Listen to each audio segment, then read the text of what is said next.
I now recognize the gentleman from Texas, Mr. Fallon, for 5 minutes. Thank you, Madam Chair, and my colleague from Texas did a very good job.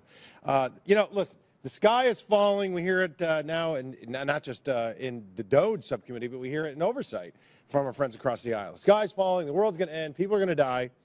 And then when they say Elon Musk's name, it's never Elon Musk. It's Elon Musk. Reckless gutting of the federal workforce and this hyperbolic fear-mongering is brought to you by the American left. And why, I ask, and so many others, the DOGE committee Dems are using this, quite frankly, sloppy, lazy, wildly inaccurate, and really boring rhetoric.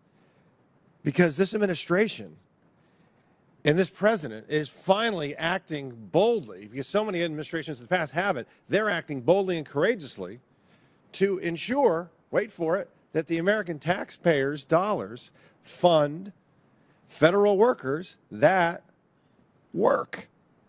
I know that may be a radical concept to some. Now, let's set the record straight as well. Secretary Rubio has made it sure. He had issued a blanket waiver for any life-saving aid. I think it's $72 billion that we're spending. Is USAID the perfect vehicle for this aid? Of course not. We found that it isn't.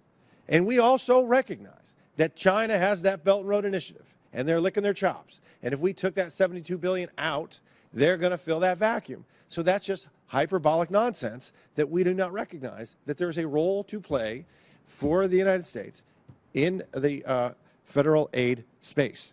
But what we want to expose is $164 million going to radical organizations, $122 million of it to organizations that have aligned or at least tied to terrorists.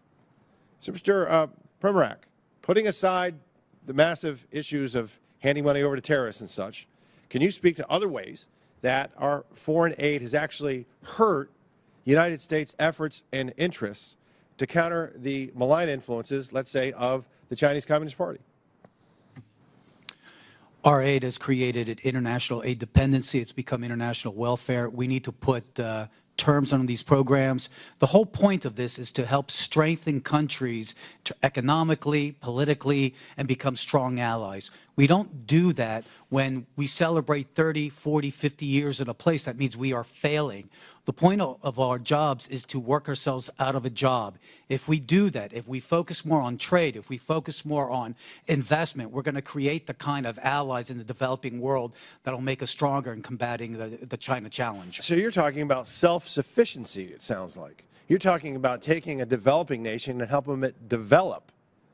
And that's what they want. One of the countries that come to mind, for instance, that had a successful journey over the last 60 years is like a Singapore. They don't need foreign financial aid from the United States. They're a wealthy city-state now, are they not? Yeah, countries like South Korea, Taiwan, and other places have benefited. Look at them now. Wild successes. Okay, so also, Mr. Premier, while I got you, do you know of if USAID sent any funding toward lab research in Wuhan, China? Just what I've seen in the newspapers. Yeah, clearly we shouldn't be sending our foreign aid to China when they're our greatest adversary. Mr. Unger, thank you for being here. Just to follow up on some of the things that Mr. Gill was asking you, $2 million, and this is a source. This is from the Federal Award Identification Numbers, so this clearly happened on the USspending.gov website. $2 million to, quote, activity to strengthen trans-led organizations to deliver transgender surgeries. Do you think that's a good use of taxpayer money?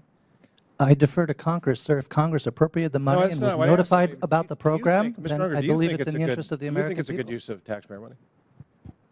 I believe it's a good use of taxpayer money for Congress to appropriate funds. That is very telling. Thank you. I yield back to the chair. Thank you.